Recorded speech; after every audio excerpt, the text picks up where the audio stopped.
రాష్ట్ర సచివాలయంలో నిర్వహించిన పాత్రికేయుల సమావేశంలో రాష్ట్ర ఆర్థిక శాఖ మంత్రి పయ్యవుల కేశవ్ మాట్లాడుతూ ఏపీ బ్రాండ్ను దెబ్బతీసేందుకైనా మాజీ ముఖ్యమంత్రి మాజీ ఆర్థిక శాఖ మంత్రులు కుట్ర చేస్తూ రాష్ట్రంలో ఏదో జరిగిపోతుందని గగ్గోలు పెడుతున్నారు. రాష్ట్ర ఆర్థిక పరిస్థితులు ప్రభుత్వ ఖజానా మరియు ప్రజలపై అవాజ్యమైన ప్రేమ చూపిస్తున్నట్లు నటిస్తూ రాష్ట్ర అభివృద్ధికి అడ్డుకునేందుకు ప్రయత్నిస్తున్నారు. ప్రజలు తమకు ఓట్లు వేయలేదని అక్కస్తో ప్రజల సంక్షేమాన్ని అభివృద్ధిని అడ్డుకునేందుకు పరోక్షంగా ప్రయత్నిస్తున్నారు.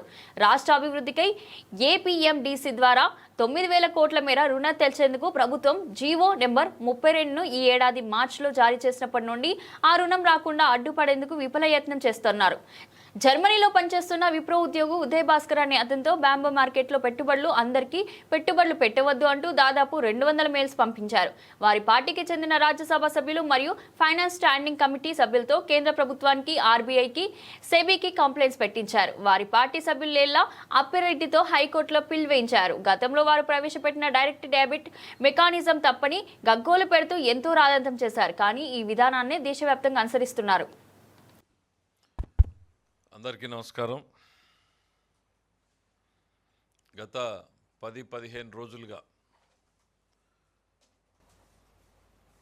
బుగ్గన రాజేంద్రనాథ్ రెడ్డి గారు ఒకవైపు, జగన్మోహన్ రెడ్డి గారు మరోవైపు రాష్ట్ర ఆర్థిక పరిస్థితి మీద, రాష్ట్ర ఖజానా మీద, రాష్ట్ర ప్రజల మీద అవ్యాజ్యమైనటువంటి ప్రేమను చూపిస్తున్నారు. ఏదో జరగరాంది జరిగిపోతుంది, ఇక్కడ రాజ్యాంగ ఉల్లంఘన జరుగుతోంది. ప్రతిరోజు ఆయన ప్రెస్ మీట్లు పెట్టడం, ఈయన ట్వీట్లు చేయడం. ఈ గగ్గోలు పెట్టడం వెనకాల అసలు వాస్తవాలు ఏంటి అనేది మీ ముందుకు చెప్పాలని ఈరోజు రావడం జరిగింది. దీని మీద ఈ ప్రకటనల వెనకాల మా మీద ఈ రాష్ట్ర ప్రజల పట్ల, రాష్ట్ర ప్రజా సంక్షేమం పట్ల, రాష్ట్ర ప్రభుత్వం పట్ల ప్రేమతోటో ఆవేదనతోటో కాదు, అక్కసుతో చేస్తున్నటువంటి మాటలు ఇవి. దీని వెనక కుట్రలు, భయంకరమైనటువంటి కుట్రలతో చేస్తున్నటువంటి మాటలు, స్టేట్మెంట్లు, ట్వీట్లు. ఇదేదో నేను ఒక పొలిటికల్ స్టేట్మెంట్ ఇవ్వడం లేదు. కుట్రలు బన్నారు అనేటువంటి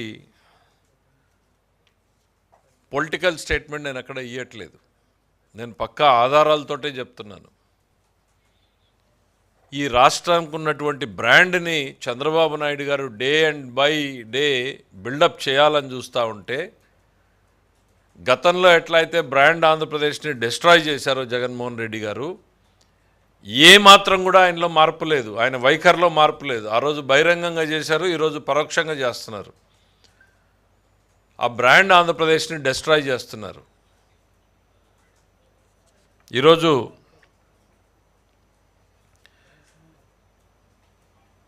తమకు ఓట్లేయలేదు ప్రజలు అన్నటువంటి బాధని, అక్కసుని ప్రజల మీద చూపిస్తున్నారు, మా మీద కాదు. ఈ రాష్ట్రంలో ప్రజలు ఎవ్వరూ బాగుండకూడదు, సంక్షేమం వాళ్ళకి అందకూడదు, రాష్ట్రం అభివృద్ధి చెందకూడదు, రాష్ట్ర ప్రభుత్వ ఖజానా ఏమాత్రం వెసులుబాటు, ఫ్లెక్సిబిలిటీ ఉండకూడదు, రాష్ట్రంలో ఏ కార్పొరేషన్లు కూడా సవ్యంగా ముందుకు పోకూడదు. ఇదే ధోరణిలో వాళ్ళ పంతా కొనసాగుతుంది. ఇవేవి రాజకీయపరమైన మాటలు కాదు, పక్కా ఆధారాలతోటి నేను చెప్తున్నటువంటి మాటలు. మేము ఏపీఎండీసీకి